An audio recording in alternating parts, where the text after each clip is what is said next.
Andy, you have a very interesting story that I'm excited to talk about, which is the Trump administration signing an executive order saying the healthcare providers have to say how much something costs before you get that service. I saw a story in the New York Times today where people kept bringing up the Danish cement example here. So in Denmark, they had basically kind of opaque markets like we have now for healthcare. And then they made everything transparent, and the prices for cement skyrocketed. They went way up because now all the providers of that service knew that they could sort of collude with each other transparently.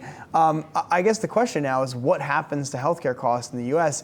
Everyone believes this will lead to lower costs, and we all agree that it costs too much, but is there a potential here that we end up all disappointed? Yeah, I think there's real potential. And I think you're spot on, Myles, with regard to unintended consequences here, because, we've all been waiting for prices to at least stabilize. And we've tried, at least, I would say 2 big takes at it during the Clinton era and then recently with the ACA, right? And neither has worked. And so if you look at inflation in healthcare, it's been pretty consistently high. Yeah. And it's a, obviously completely opaque system.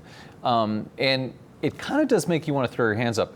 Now, interestingly, I'm going to be talking to Jamie Dimon tomorrow, and I'm going to be asking about Haven, which is the healthcare initiative that they have with Amazon and Berkshire Hathaway. And my understanding is that they actually have been talking about making it bigger than those 3 companies already. So I'd be very interested to hear the specifics when it comes to actually addressing the pricing, because that's the key part of it. Yeah, I'd be interested too. I mean, you would think it would help a newcomer here to be able to ask for, most favored nations on whatever the price is. You want the lowest price that's out there. Right. The people that could hurt are maybe like, let's say you already have the lowest price, and then they say, well, we're not going to offer that one anymore.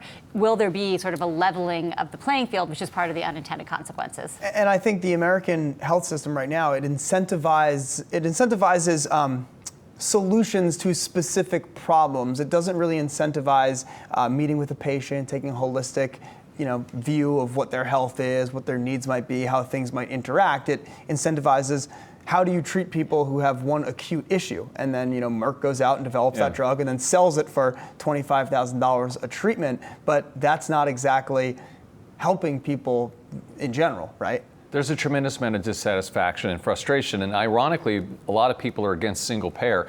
But if you look at a problem of this scale, what's really the only solution, right, is one entity. And what would that entity be? The government? Yeah. Sorry to say, Boy, but a final round today between the student loan rant that I went on earlier be mad. and the single payer. I mean, this is just we're comrade final round. going all boy. socialist, right? I love it.